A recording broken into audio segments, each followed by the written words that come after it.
You're listening to a podcast of spurious morality.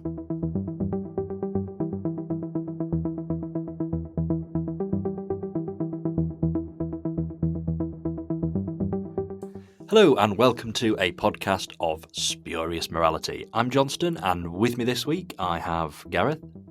Hello. And I have Mark. Hello. And we're here to do an episode I've wanted to do since we started this podcast. We're going to start looking at Blake 7. I'm really excited about this. I do love Blake 7 as much as Doctor Who and all the other stuff that we discuss here. And it's sort of taken a while for this to come around. It's taken a Blu-ray set coming out. And they finally announced Series 2 is getting a Blu-ray set as well. That was announced a couple of days ago, I think. Recording time anyway. This will be out about a week afterwards. But that's exciting. That's really good. So before we sort of dive in and start looking at each episode, we're doing this in the style of our Doctor Who season by season episodes. So we're going to, by the time we've done, have looked at every single episode of Blake 7, which there's not as much as Doctor Who, so it won't take us as long. But before we dive into that, I'm just going to sort of quickly ask you guys how you found Blake 7. Was it just you'd heard that it was really good and a bit like late 70s Doctor Who like me, or is there more of a story there? You go first, Gareth. Okay. So I was a kid in the wilderness years, so Doctor Who was like videos, and in the sleeves you would see adverts for other stuff, usually stuff I'd never heard of. So there was like Hitchhiker's Guide to the Galaxy at the time, no idea what that was about, and Blake 7. And for some reason I formed what I think is an unfair preconception of the show, as it would be like Doctor Who's red-headed stepchild. And it was, I don't know why, but I kind of avoided it for a very long time because I kind of just had decided it was a bit embarrassing.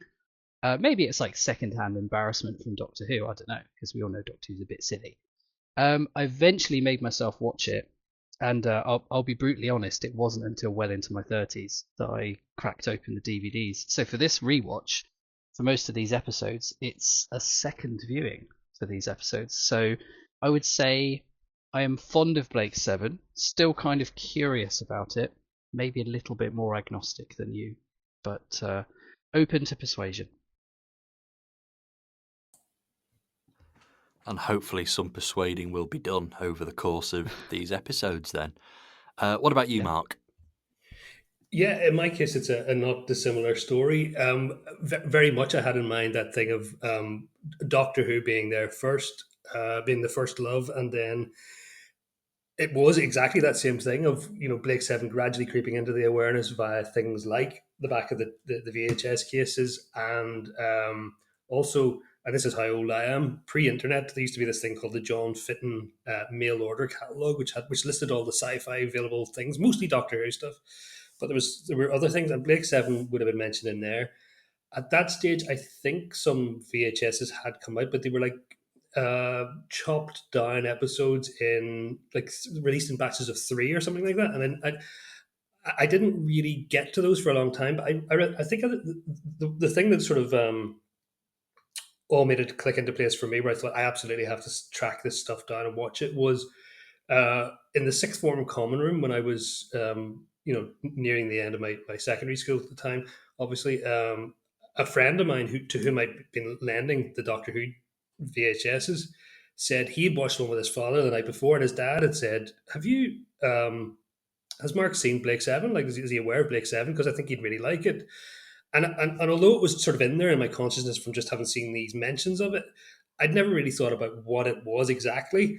And he relayed his father's description of it as being more or less what Gareth said, the sort of cheaper, wonkier, but actually more adult version of Doctor Who, and had mentioned certain compromise. And I think he even mentioned that some of the effects had been done as cartoons, which he absolutely wasn't lying about. When I saw the spaceships and things at times. But anyway, long story short, that sort of ever the sort of champion of an underdog, I think there's some part of me perversely likes to know, okay, the more rubbish something is perceived to be, the more I want to give it a chance, and then maybe I'm going to be the contrarian who loves that thing. But then I came to realize there are a lot of people who do love Blake Seven regardless.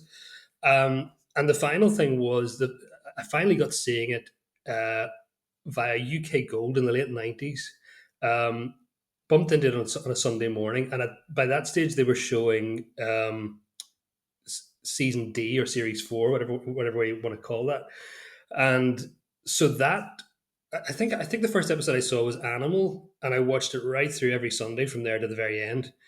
And then I thought I have to see the rest of this, and so the rest is history.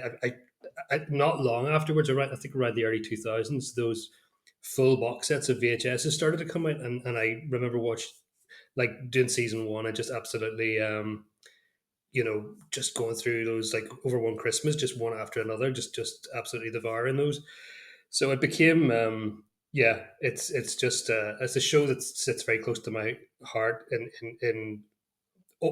Doctor Who's right at the epicenter, but Blake Seven is definitely in its orbit, no pun intended. So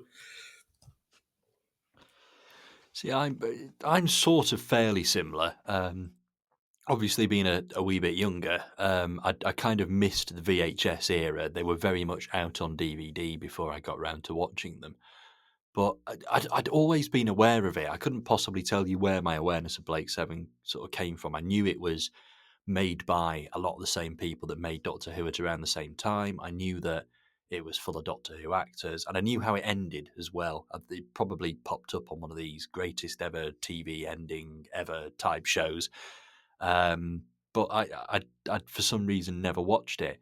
And actually, what prompted me to watch it was this was the very, very early days of YouTube. This was when it was still a fairly new thing, and sort of copyright hadn't quite figured out what they were doing with it yet. And somebody had put the entire series on YouTube. So my first ever watch through of Blake Seven was actually a relatively dodgy copy. It didn't look like a DVD rip. A relatively dodgy copy on YouTube of every single episode. And over the course of a month or two, I just kind of watched it, and that was that. I was stuck into it, and I thought, right, well, I've watched it all now in really low quality, and it's rather quite good. I think I should probably get the DVDs. So I did, and watched it again in considerably better quality on DVD, and was like, oh yeah, this is brilliant. This is really, really good. And I'm no stranger to ignoring dodgy special effects. With the whole lifelong Doctor Who fan thing. So it never bothered me that it does look a bit cheaper. It does look a bit more dated. There's a lot of slow paced stuff in Blake Seven as well, particularly the first series. I find there's quite a bit of padding, which is something I'm sure we'll discuss as we go on. That didn't bother me because, again, I've grown up on Pertwee six-parters, so it was it was something I was sort of really keen to get into and enjoy, and did. And still do, and it's absolutely wonderful that we're finally getting Blu-ray sets, and it's even more wonderful that the Blu-ray sets are continuing. I think there was a collective worry across all of fandom that maybe that first series was all we were going to get. Maybe it didn't sell well enough, but no, it seems to be that it's getting the complete series 1 to 4 treatment. So excellent. We'll dive straight in then. Let's dive straight in. We will go from the first episode, which is, of course, The Way Back. Immediately with The Way Back, Blake Seven kind of sets itself apart from. I mean, Doctor Who's always going to be the nearest comparison. Not only are we a podcast that talks about Doctor Who quite a lot, it was made at the same time as classic Doctor Who was at one of its peaks. It was made by a lot of the people that were making Doctor Who around the same time. It's BBC, it's late 70s, early 80s. The comparisons aren't going to stop. They're completely unavoidable, so let's just roll with it. But Blake Stone immediately sets itself out as darker as Doctor Who. You know, Doctor Who is never going to have a massacre in the style of the one we see in the first 15 minutes of Blake Seven. It's never going to have a character accused of molesting children. It's never going to be so downbeat. Like Doctor Who can be grim. Doctor Who can be miserable and unpleasant and hopeless and features some incredibly dark moments, but I don't think it's ever going to go into the level of darkness and misery that The Way Back does. And I'm fine with that. It means that we automatically are dealing with something very, very different. You know, the production values and the cast and even Dudley Simpson's music gives us something that's familiar, but the tone of this is entirely out there. And I really like the way that it establishes itself. I also like that there is no hope whatsoever through this episode. The episode ends with the one glimmer of hope being killed, which is Blake's sort of solicitor and his wife get killed, and Blake is on the spaceship on his way to the prison planet, as we have been told he's going to. The bad guys win. There is no two ways about it. This first episode, the bad guys win. I just think it's such an incredibly dark but strong start, and it makes you instantly want more. It does a good job of making us care about Blake very quickly. I think it very cleverly doesn't really introduce any other main characters.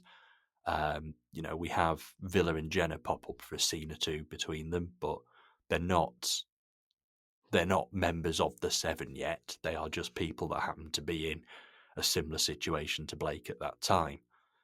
And I like the fact that this series takes its time to build up. It really is. It's 4 episodes before the team of heroes is assembled. It's 6 episodes before we meet our main villains. It really takes its time to breathe, and I think that works. This episode, The Way Back, is just about establishing Blake, re-establishing Blake as a sort of hero character, a rebel character that obviously he didn't even know he was at the start. It's such a great way, and fairly low key actually, way of introducing a series that goes very, very epic as it goes on. So that's enough from me. Gareth, talk to us about The Way Back. Thank you. I would say the good news and the bad news about The Way Back is that it is arguably the strongest episode. I think there is an argument to be made that this is like the clearest distillation of the situation that's happening in this show. Not to say that there won't be better episodes, but I mean this is a hell of a start. You know, it is, as you say, it's very bleak. I do think it does have a note of hope, which is, you know, literally the last line, which isn't very much. Which is Blake saying, you know, he's coming back. It's a great example of what the Federation is like, which is, to be honest, an almost insurmountable problem.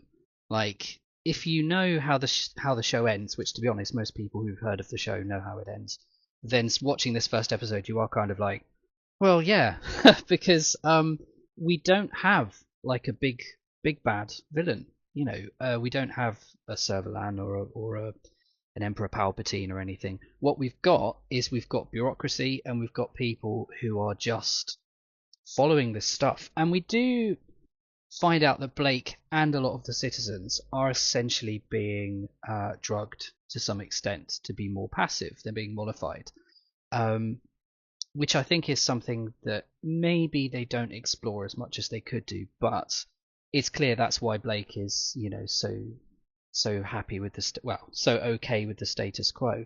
You know, there's a bit in it where he says, you realize going outside is a category 4 crime. You're like, that's a hell of a thing to say, just to be like, that's normal. But there are so many characters in this that are villainous in the literal sense, not in the you know, moustache twirling evil sense, and they're just at work. Like, I don't get the impression they're being mollified. There's I can't remember the actor's name, but the guy who plays Lesterson in The Power of the Daleks is in this, and he's on like a sort of tribunal of people who are aware of Blake, and they want to have him, you know, shipped off. And there's this woman on the I'll use the word tribunal. I'm sorry, it's probably not accurate, but there's the woman on this group, and she's quite casually saying, you know, oh yeah, let's get him, you know, framed or whatever. Let's just, you know, get rid of the guy. And you just think, this is so casual and ingrained that you just think, Doctor Who couldn't fix this. Like, if Tom Baker turned up, he couldn't go, oh, here's the problem. You've got a big slug, and it's actually controlling all of the computers, and they're feeding out false information. There's stuff like the guy who I think Nigel Lambert is the actor. I mostly know him as the voice on Look Around You. He's the bloke who they forced to look up some information, and he's got those groovy kind of virtual reality disco goggles on, which is a bit everybody loves. He more than happily shops Blake to the authorities the second he's gone. And you're like, there's no gun to his head. There's no indication that these people are under the influence. So it's so bleak. It's not just about the fact that there's a massacre in it, and which is, of course, incredibly hard hitting, especially if you accidentally tune in thinking this is Doctor Who.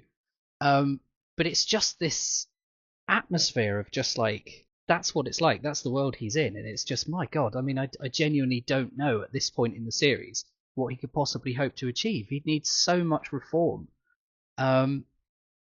Yeah, so it's incredibly bleak in that sense, and it's great. And the next couple of episodes are good at this as well. Like, it's very rare that you come across this in a long-running TV series, that it keeps you guessing about who the characters are even going to be, because it keeps killing them.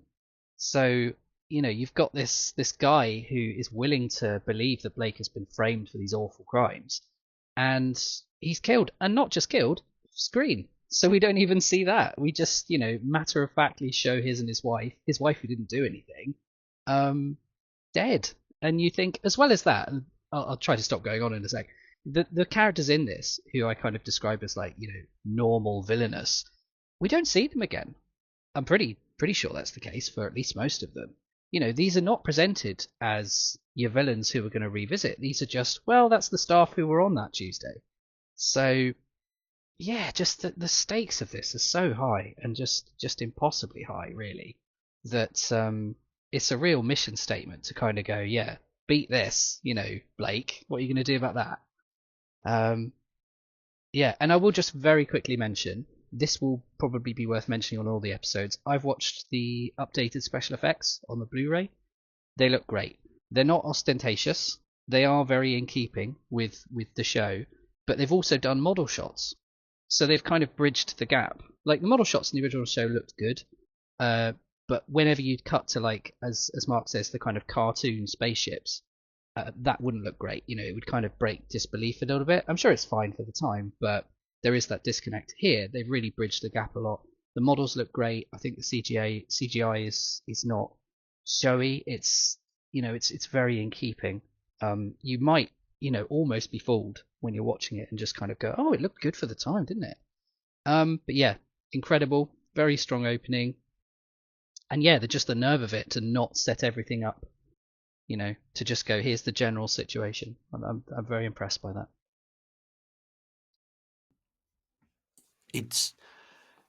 I think you've got a point about it being like one of the best episodes of Blake 7. It really, really is. But it's also not really an episode of Blake 7. The first 2-3 episodes kind of serve as a prologue. Like I say, they assemble the 7, but this isn't the status quo. It establishes what the Federation is, but it doesn't establish the Liberator and teleportation and what Blake's actual mission is and all this kind of thing. It really holds that back and lets us we meet Blake, we meet the world that Blake lives in, and you're right, it isn't a failing society, it's a failed society. It's whoever is going to take over has taken over, and people are either drugged so they don't care or completely on board with this totalitarianism. So it's such a dark start, and it's not even a taste of this is what the series is going to be. This is what's in store for you. It's kind of something else, and I think it's such a memorable episode because it is just so unlike any other Blake 7. There's a couple of big Finish sets, the Avalon sets, that kind of pick up on what's going on around these episodes, this sort of world, and it ties off a few loose ends that are left in this episode, because as you say, we don't see a lot of these characters again.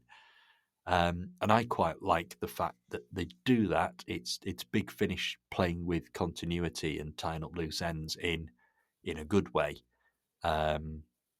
So yeah, I'm all for it, and I've said it before on this podcast. I hope we get more of that Avalon run from Big Finish. It's been a few years since it came out now, but it was sort of quite interesting to follow the events of these first few episodes in parallel from the perspective of different characters. Mark, the way back. Yeah. Go ahead. Well, you've both covered a lot of ground there. I'm just going to throw in at this point that picking up on what you both said about the very sort of this isn't an episode of Blake Seven as we will come to know it. There used to be a tradition back in the day. Well, not a tradition so much as just something that used to happen, which was they used to make these things called plays for today or whatever for the BBC, and they would be one-offs. But then every now and again, something would catch the eye of a BBC exec somewhere, and they'd go, "Oh, can we make more of that?" Like Steptoe Son was an example. That was just a one-off play for today thing. There was a the Boys from the Black Stuff was spawned from a one-off thing, and then Gangsters was as well, wasn't it? Which one? Gangsters. Oh, Gangsters, yeah, I'd forgotten about that one. And then, of course, on the sci-fi front, there was a thing called The Flip Side of Dominic Hyde, which ended up getting a sort of a follow-up under the same sort of play for today type banner, but nevertheless a continuation. And if you were watching this thing without really knowing anything about it, you could absolutely be forgiven for thinking that's what had happened here. It feels so self-contained, and so like this cast belongs only to this episode, apart from the people who we know will later go on to be regulars, that it feels like something making a particular bit of commentary about how society could go if we're not careful, and Big Brother is watching, and all those sort of tropes and things. It's really, really well done. It's it because I came to Blake Seven having been sort of weaned on the back end of it, the sort of very Avon centric or very Avon led, series D. I had to kind of adjust my just adjust quite significantly to how season one felt, and I did end up really liking it. But it's series four is always kind of the baseline for me in terms of like what how I like my Blake Seven. But this thing, absolutely kicked it off amazingly well, and I mean, as you say, that promise of it being, what Doctor Who could do if it was allowed to go darker and show these more complex totalitarian societies, and it's not a slug monster or something controlling things like Gareth was saying. And the fact that you've got a hero, who is fitted up on these false charges of, like a really sickening thing for we never, that's never really referred to in the rest of the series. Somehow just that particular charge never seems to be associated with Blake out there in the universe, and people, he does seem to just end up being this Robin Hood type figure to most.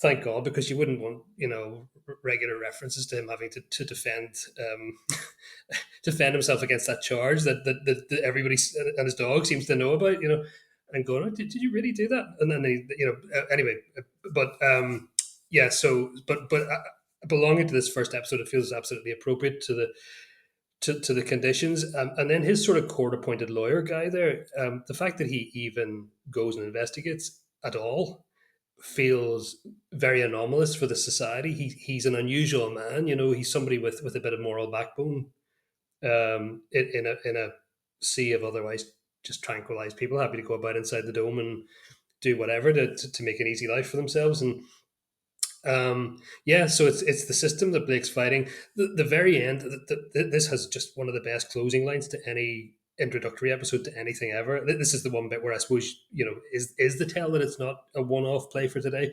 It's when he says, "No, I'm coming back," and I love the way Gareth Thomas kind of underplays that line. By underplaying it, he gives it so much more emphasis somehow. It's just thrown in there and then bang into the credits. And just one final thing, because I know we need to crack along here, but the opening title sequence is pretty effective insofar as it does some of the storytelling for you, or at least it will do that in in the weeks to come. I guess you're given, you're given in the title sequence a little synopsis of what's going on. You see totalitarian regime, who needs to be literally eliminated, and then you get a sense of that there will be this mission across the stars and the iconic ship and all the rest of it. Sorry, I tell a lie. They don't show the Liberator at all, do they? In that, it's just security cameras and uh, scary looking guards and Blake screaming in pain and stuff like that. Do we get to see this? I can't even remember at this point whether we get to see the Liberator in the title sequence of season one. Anyway, that's straying off the point. Just there was a bit of an art in those days to sort of saying, "Here's the series in a nutshell" in your title sequence. And okay, now on with the. But you're right. We won't really see. I think what happens is you get those first three episodes, which are all doing a particular thing each, and then episode four is a sort of an awkward bridge into regular programming, and then from about episode five onwards, I think we'll see what Blake Seven more typically is or evolves to become. Yeah, so that's my thoughts on episode one.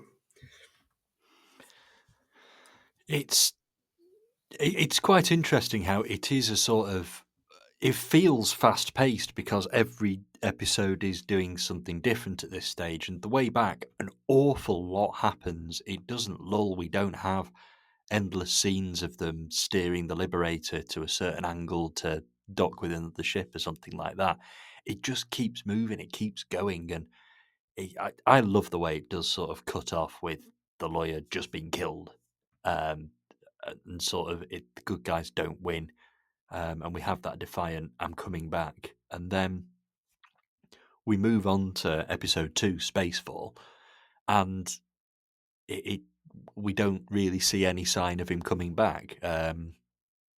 There's a bit of a mutiny on the ship, which all goes wrong, and then they find the Liberator, and they go, right, well, we're going to follow the ship and rescue our friends that are on there. I think Spacefall gives you a really good sense of being an episode that takes place over months. Like, you do see the time passing, you see certain tensions building and all that kind of thing. It actually handles a time jump quite effectively for well, time jumps just don't generally tend to happen, do they? In 70s British TV, it's all very here and now. There certainly aren't really any Doctor Who's that are set over a long period of time. I think Marco Polo is probably the one exception. But this is sort of really, really interesting because it's claustrophobic, but it has far more in the way of characters. It introduces a new set of villains,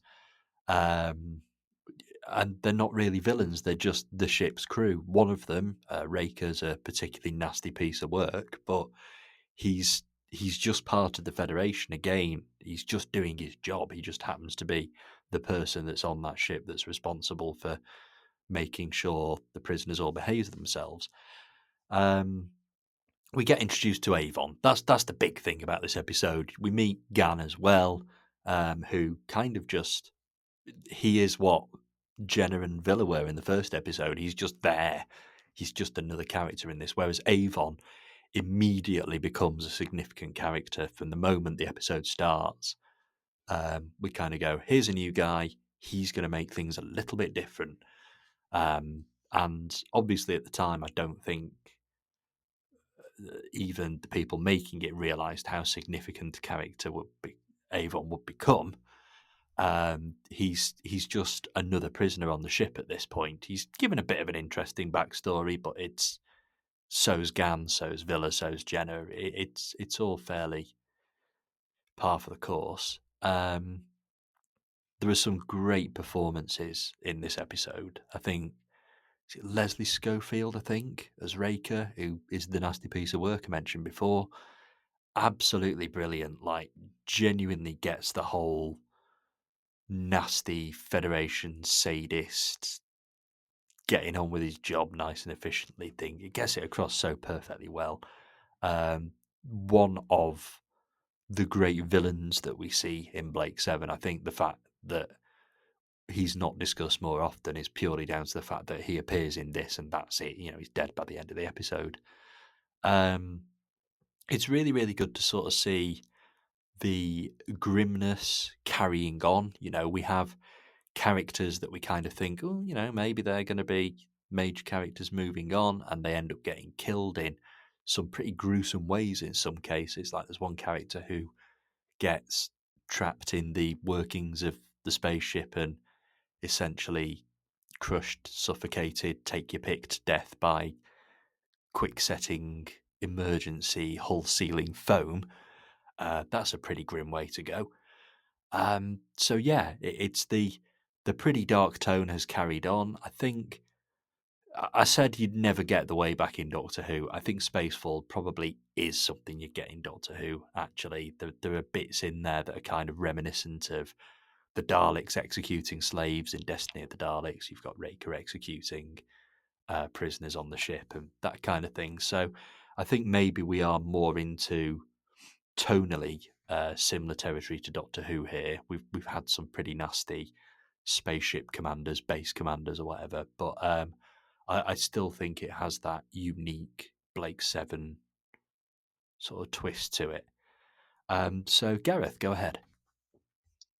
Well, I think it's interesting that it's the next, well, not the next day, but as you say, it follows a lot of time. But it's serialized after the Way Back, so it's very much the Way Back Part 2. So if you were tuning in at the time, you might honestly have thought this series was going to be 13 episodes of like the next week, the next week, the next week for these characters. It does carry over that tone of general kind of hopelessness, and I think a sort of emblem of that is the fact that the villains again in this episode are even more just people at work. These are not even people who have a great deal to do with the Federation.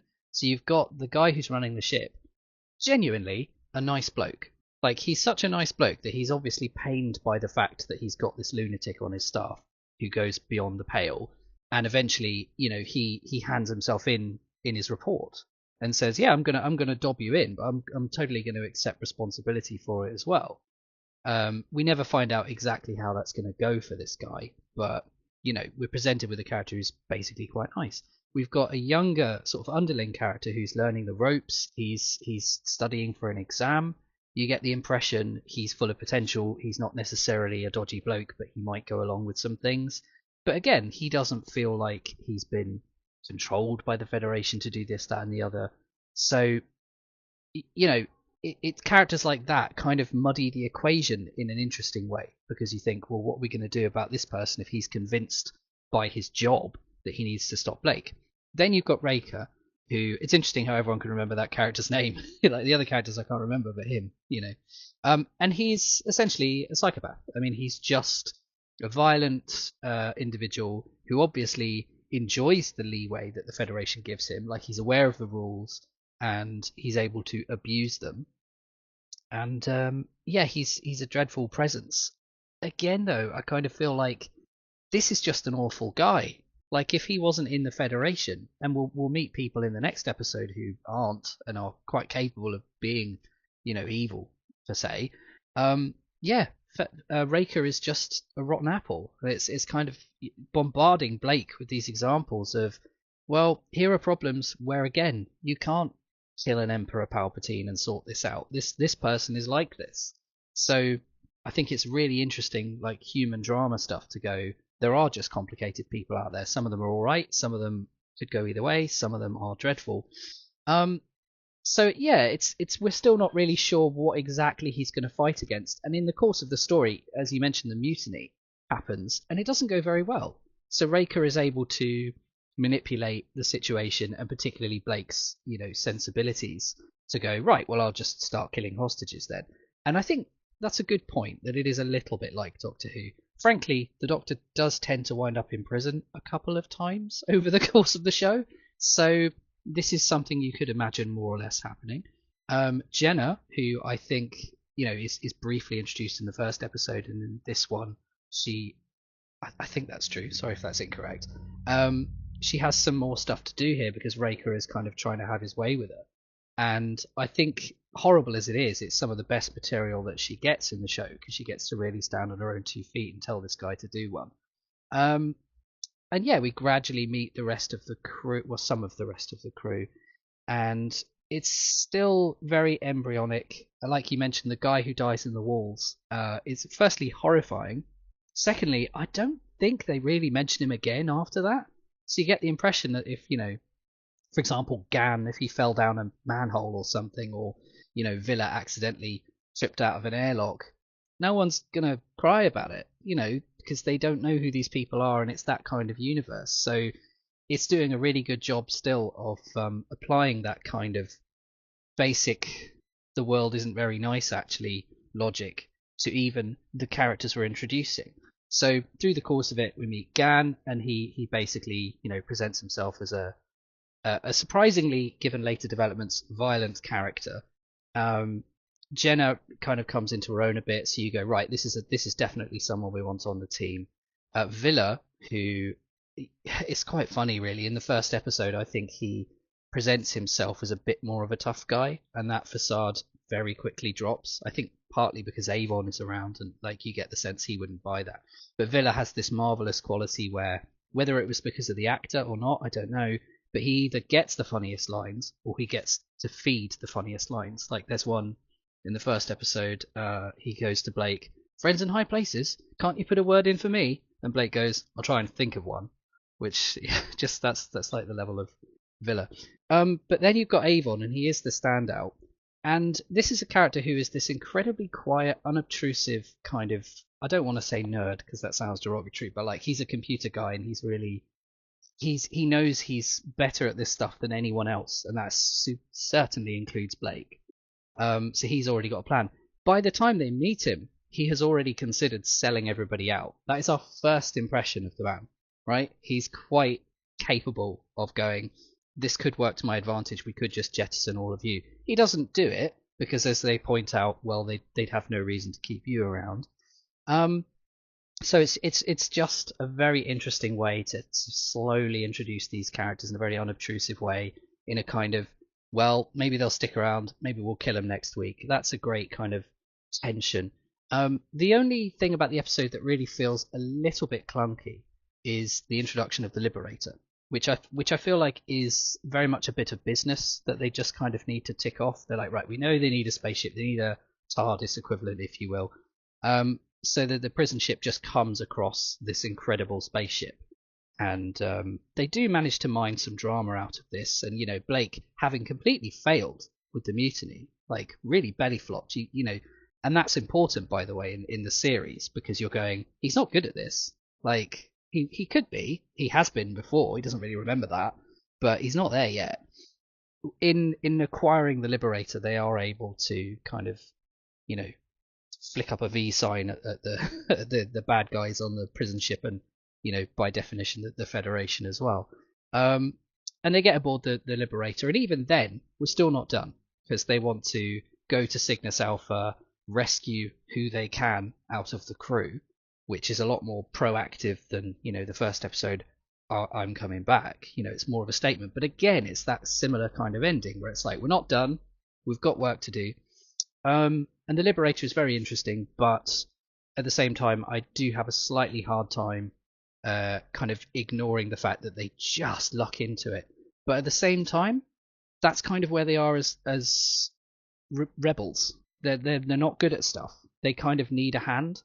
So the only reason Blake and Co survive this whole prison ship thing with Raker on the rampage and all of that is that they do have this external force. So you could kind of forgive it as being like, well, at this stage of the rebellion, they need a Deus Ex Machina, basically. Otherwise, it's not going to happen.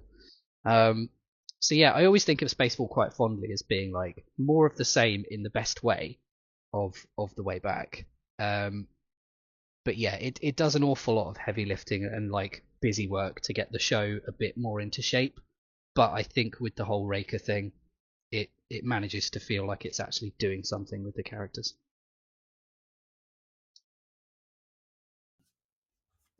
Yeah, I agree with you that the episode sort of ends 10-15 minutes early, and oh, by the way, here's a spaceship, guys. It doesn't sort of naturally blend into everything else that's going on, and the sort of life on the prison ship and the mutiny is far more interesting than them finding this ship.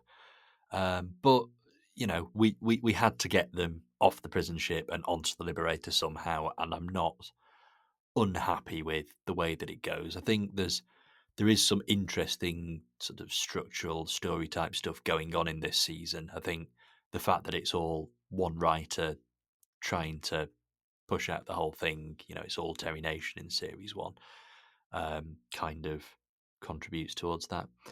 Mark, go ahead, talk to us about Spacefall. Yeah.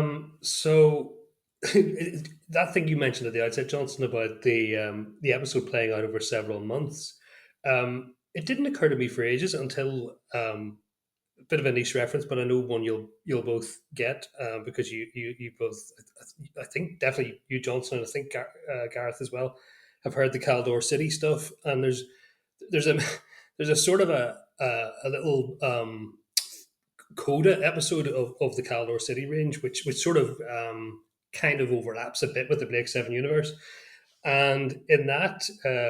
Somebody who may or may not be Avon, but goes by another nom de plume because copyright. It says he appears to be relating the events of Blake Seven to another character, and he mentions something that it didn't occur to me on that, which is a sort of an odd continuity thing. The Liberator appears to go directly to Cygnus Alpha in episode 3, and but the London has nevertheless been traveling for these several months, and I think in that audio spin-off, this Caldor City thing, they take the opportunity to say, oh, we passed through a spatial anomaly or a wormhole or something to try and sort of retrospectively smooth that one over, because it does appear, that the Liberator goes directly from point A to point B while and fast, while in the meantime somehow several months are elapsing for the London. But putting that to one side and using that wee bit of headcanon that thankfully was offered to us there, it's one of these things. I suppose one thing we haven't mentioned thus far in is that Terry Nation notionally wrote every episode of the first series. I think in some cases, it certainly going by the recent Blu-ray extras and so on, there are suggestions that what he actually handed in was a page and a half of a synopsis, and Chris Boucher maybe did have more of a hand even early on than has previously been known to be the case in terms of fleshing it all out. But nevertheless, it is a very Terry Nation-y second episode, because it is that you rightly say, Johnson, like it kind of almost retreats into that Doctor Who-ish realm of, oh, okay, Villa, you go over there and distract the guard with a magic trick while we do this, and somebody does this and somebody does that. And yes, it absolutely feels more aligned to the Doctor Who universe, but bar one or two things that stray into the more adult area, like what Raker's intentions clearly are towards Jenna. The other character, and Grafty or Gareth, sorry,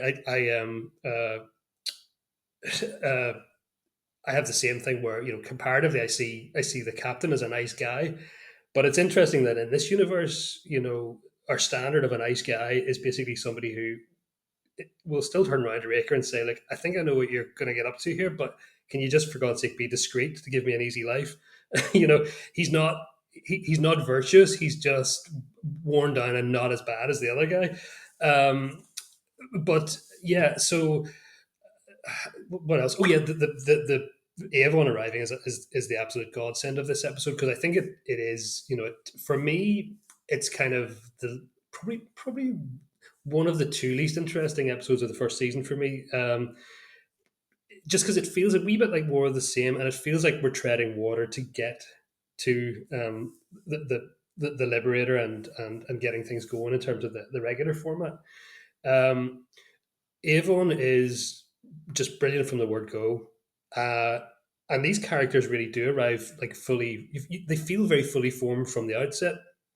I know Paul Darrow will go to much greater excesses later on in terms of how he plays Avon, and personally, I love that. By the time, because I was, as I say, like I started with series 4, so I nearly was almost mildly disappointed the first time I saw him come in season 1, because I was doing a comparison and was like, oh, he comes in with a wee bit less, over the topness, which feels appropriate for series 1. But anyway, it took a little while to get used to. I'm one of these 1 in 100 Blake 7 fans who prefers Scorpio and Slave to the Liberator and Zen. So that bit at the end where they do finally make it aboard, and it's like, get used to.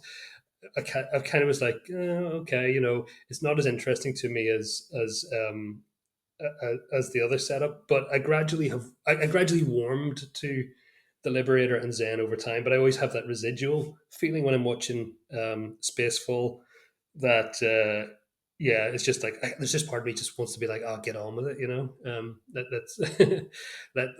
Let's let's wrap this stuff up and just get to the week to week adventuring stuff. Um, yes, I think that's probably enough from me on that one, and we'll rattle on. Yeah, it's.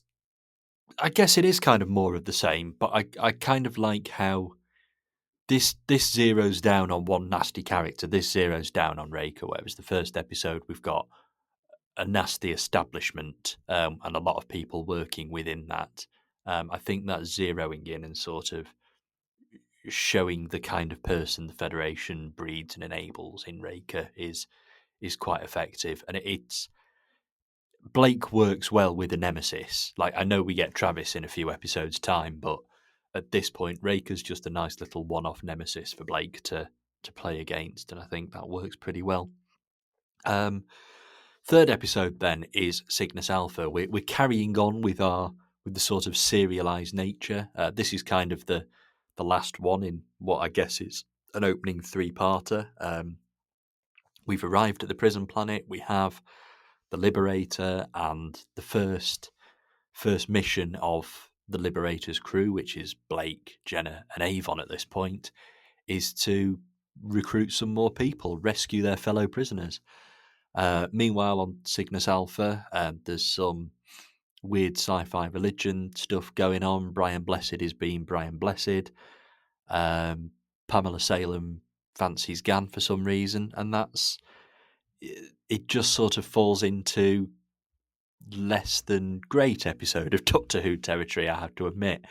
This I think is Blake Seven's first dud. I think we have this wonderful build-up in the first 2 episodes, and it kind of, we've been introduced to this federation, the people that it creates, the culture of it, the nature of it, and now we're just kind of mucking about on a quarry at night somewhere with Brian Blessed being a high priest and doing a bit of shouting. It's just not quite as good as the first 2, is what I'm trying to say. It does what it needs to do, though. It establishes what the Liberator can do. We've got the weaponry sort of isomorphic. We've got that it has a teleport system that the crew's able to kind of figure out. And we've got the sort of beginning of the occasional debate that is, should Avon just take the ship and escape? And we have this across a few episodes, particularly over the first 2 seasons. Avon sort of going, "Oh, should I do a bunk?" And a computer says to him, "No, it's impossible that you'll survive for particularly long." And he goes, "All right, I won't then." So that's a running theme, but it sort of kind of gets stuck in a loop. Like, Avon, will he betray everybody? It kind of always falls down to the same thing. Oh, should I run off? Oh, no, I won't. I'll never survive on my own. And it's kind of not really doing the character that we met in Spacefall justice. I've not an awful lot to say about Cygnus Alpha. It does its job. It gives us 2 more members of the crew. It gives us Villa, and who finally actually gets onto the Liberator, and it gives us Gan. Kills off a couple of other characters, and bizarrely, some of them choose to stay on the prison planet despite mutinying against it the previous week. Whatever, go ahead. It's all right. It's just, it feels a little bit disconnected from the first two, even though it is essentially part 3 of the prologue to Blake 7. I guess it kind of hints at what we're going to get moving forward. There is a lot of sort of hanging around the Liberator for the first half of the episode before things actually get going, which we will see in the next episode. We will see in the web. We will see in there's a bit of it in Duel as well. So yeah, there is an awful lot of, oh, this is happening on the Liberator, let's deal with this before we go and enter the main plot of the actual show. But that's, we're dealing with 50-minute episodes here. If this was Doctor Who, all we'd go is, oh, they don't come out the TARDIS for most of the first part. But because it's sort of self-contained episodes, it feels a bit strange. Nevertheless, like I say, enjoyable episode, can't really argue with it, does what it needs to do, and by the end of it, I feel like I know where the series is actually going to go now, and I think that's the important point, is by the end of this 3rd episode, we are aware, okay, this is what Blake 7 is going to be then, this is the purpose of the series. So, Gareth, you go ahead, talk to us about Cygnus Alpha. Sure. Before I do, I just want to say with the mention earlier on of the behind the scenes stuff on Blake 7, the Blu-ray, if anybody's interested, I would really recommend the production diary books that are available. I think Jonathan Helm wrote those. They go into a lot of detail about sort of how the show is made, and also the thing you said, Mark, about how Chris Boucher was doing a lot of heavy lifting. I think that is very true. That was the impression I got from the book. He was very unsung hero kind of stuff. With Cygnus Alpha, I think it's true that it's a bit of a stumble. It's not, not even the worst in this first clutch of episodes. Obviously, we'll get to those in another session. But it doesn't feel as much like it's set in the same world, literally, because we're no longer talking about people at work or people in government that's corrupt. We're looking at a situation that is, again, leaning a bit even more Doctor Who, like, okay, we've landed on a planet that's got a bit of a dodgy situation going on, cultists worshipping this, that, and the other. We've got a bad guy, and, like, what a bad guy, Brian Blessed, you're getting your money's worth there. So it's sort of immediately not quite as true to the sort of ethos of the show that we've had so far. I think it's still doing some useful work for the series, at least. Like you're saying about how the show kind of parcels out its premise for the first few episodes. We're still doing that here. So you've still got the crew learning, how to use the Liberator. If you're like me and you've got any sort of problem with the sheer convenience of the Liberator, this is kind of cover your ears stuff, because it's like, not only have we found this amazing spaceship, but it's got a wardrobe with clothes that fit. And it's got laser guns that will, attach to anybody. And we've got these teleport bracelets that are going to be a bit of a point of contention going forward, I think, because Cygnus Alpha is the first example of, let's take a bunch of teleport bracelets somewhere, we'll lose a bunch of them, and then by the time we come to next week, no one's going to be particularly worried that we've diminished the supply.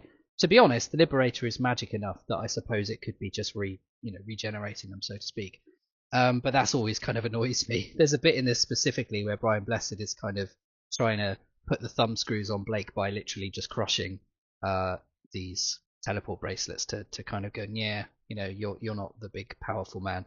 I think it's somewhat interesting because it's an example of Blake again trying to sort of do a rebellion, and again he's really not that great at it at this point. Brian Blessed is kind of easily able to turn the tables on him.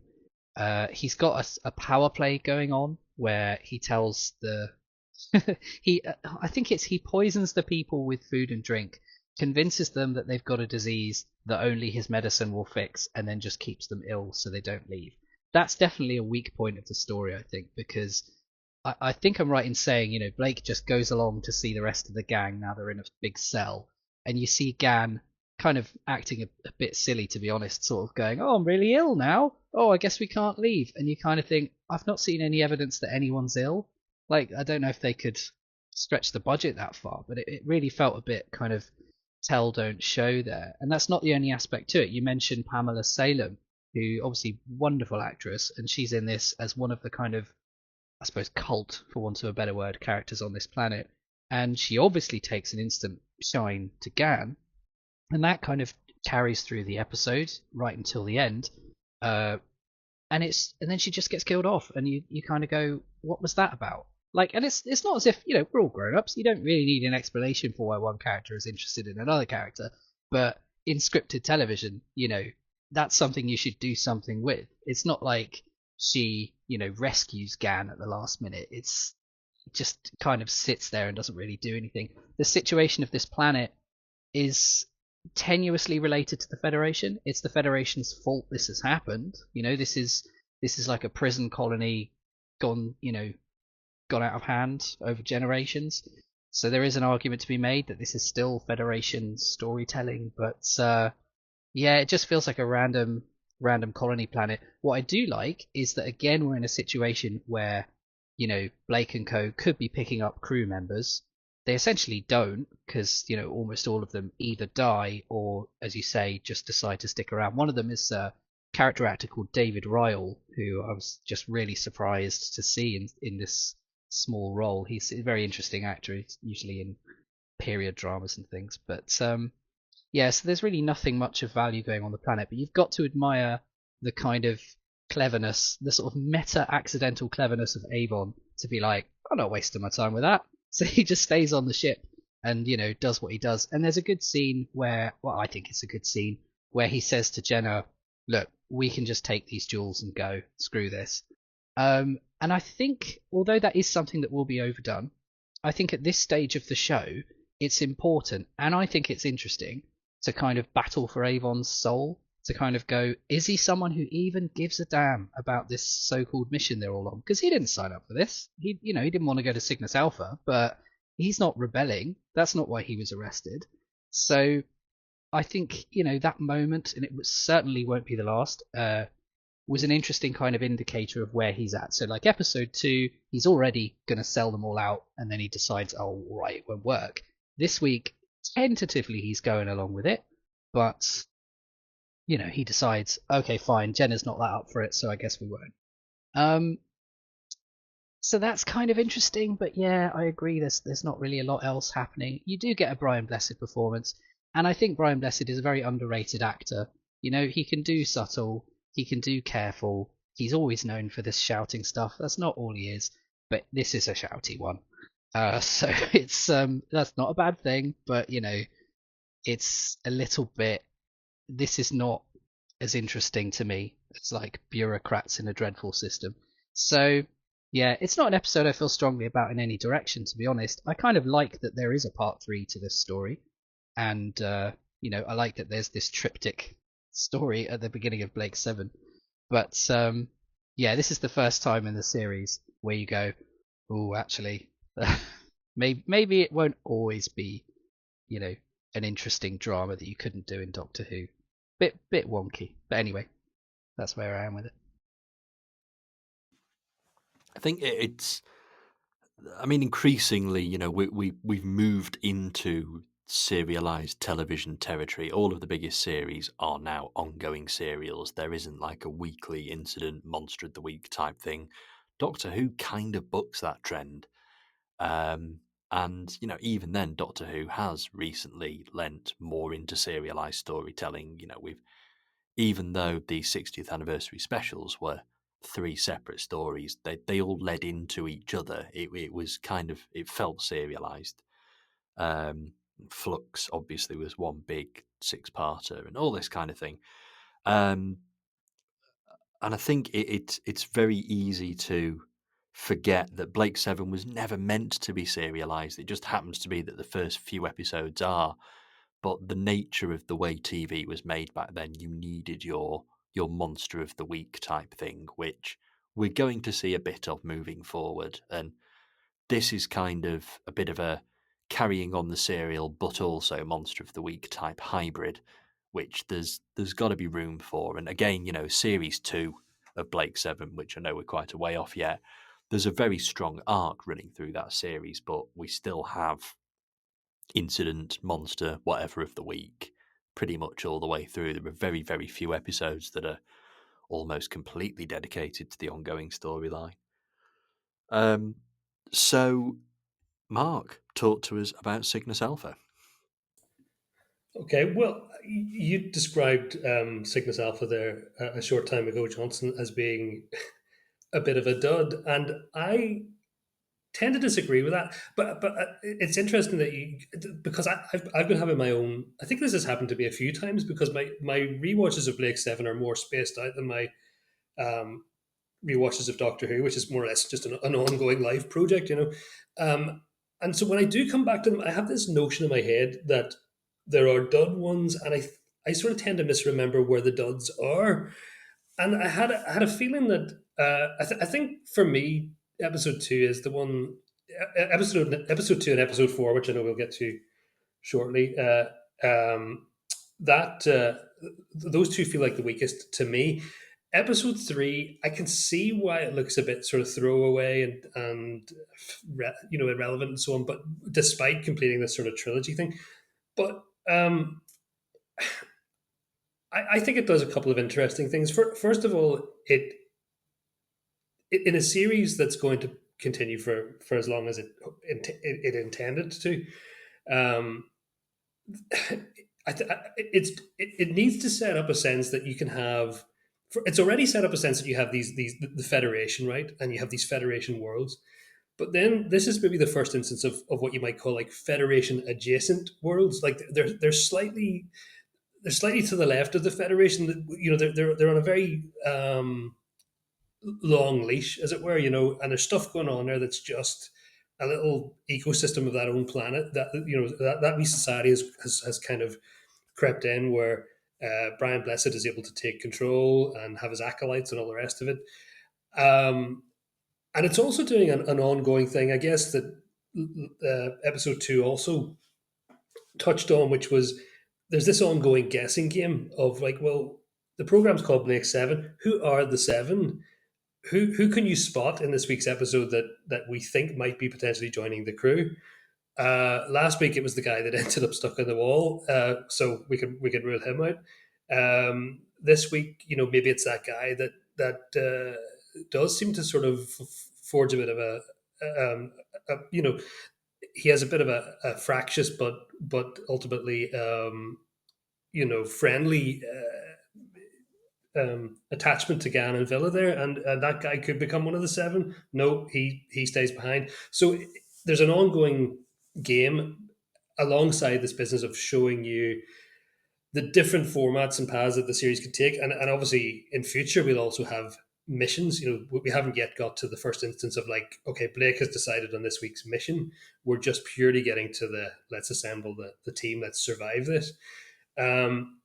I can forgive. I might be different from maybe the average Blake Seven fan insofar as I can forgive a lot of things. I could forgive certain plot thinness if atmosphere is done really well, and I think on Cygnus Alpha, atmosphere is done really well. It feels like a fever dream of a place, you know, and to me, it's not that surprising that Gan genuinely feels he's ill because the place would make you feel that way anyway, just by dint of being there, um, and so I can see how in that heady atmosphere, somebody with the charisma of Brian Blessed's character does absolutely win people over and sell them this idea that they need this kind of dependency on these drugs and so on. This episode, to just mention something a wee bit funnier, has probably maybe the worst special effect in the entire series, where Brian gets teleported into space and there's just this awful shot that just completely rubbish where he explodes, and I think he's shouting in space at the same time. But I agree that he is a much more nuanced actor than his reputation would have you believe. He doesn't help himself there, of course, by doing many adverts where he just purely screams into the microphone. But of course that's a good paycheck for him. But yeah, I have I had that experience. I've had that experience throughout my rewatch of season one of thinking, oh, that thing that I thought was a dud is much less of a dud than I thought it was, and I was really, really mesmerized by that for the full 50 minutes. So, and yes, that business, I think the highlight of the episode is Avon deciding whether he's going to cut and run and calculating the odds. They set him up like it's something that later gets echoed in the Big Finish audios, where he considers himself a machine, and he's at home with machines because he likes to calculate the odds and play and take emotion out of the equation. But he's not really, by the end of the series, he's not really fooling anyone in that one. He'll have us believe by the end that he is, he will even nod towards being a psychopath and so on, but he's absolutely not that. He just likes, it suits him to have that believed of him. So yeah, I think there's some really interesting stuff going on even in this third episode. It's not a perfect thing by any means, but it's certainly got this very heady atmosphere. It fills 50 minutes very nicely, and it's the next one that I think is the real trudge to get through. But I guess we'll touch on that in time. Yeah, maybe I was being a bit harsh calling this one a dud. It's definitely the weakest of the three so far for me, and it feels like we've lost a bit of the pace and energy that we had in the first two. But it's as I said before, it does its job, and there is some interesting stuff going on. It just feels a little bit jarring to be, I guess, disconnected from the Federation and looking at, as you say yourself, kind of the outer worlds of it. But again, that's the direction we have been told the spaceship has been moving in since the first episode. It is going away from the Federation to a penal planet. So I guess it's nothing that we've not been told about already. Well, I think that's all we've got time for, but we've made a start on Blake 7, and I think that's quite exciting. I'm really glad we're doing this at long last. So we will return in the not too distant future, and we'll discuss Time Squad. That's the next one, isn't it? I think. Yes. We'll discuss Time Squad and the few episodes that follow that. But in the meantime, I will say a big thank you to Gareth. Thank you very much. And a big thank you and goodbye to Mark. Thank you. Bye. And we'll be back for more Blake 7 and more Spodcasting very soon. Goodbye now.